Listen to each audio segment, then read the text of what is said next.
Hello everyone, here we've got OPPO Reno 5Z, and let me show you how to force restart of this device.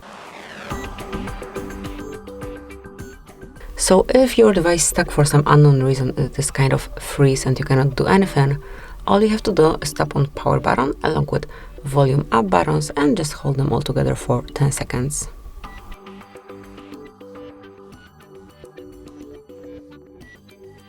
Keep holding. And now just wait till you see the logo or feel the vibration. Now you can release the buttons and just wait till your device is rebooted.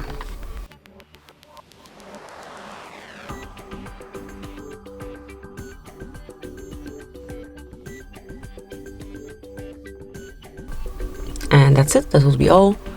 Thank you for watching. Please subscribe our channel and leave the thumbs up.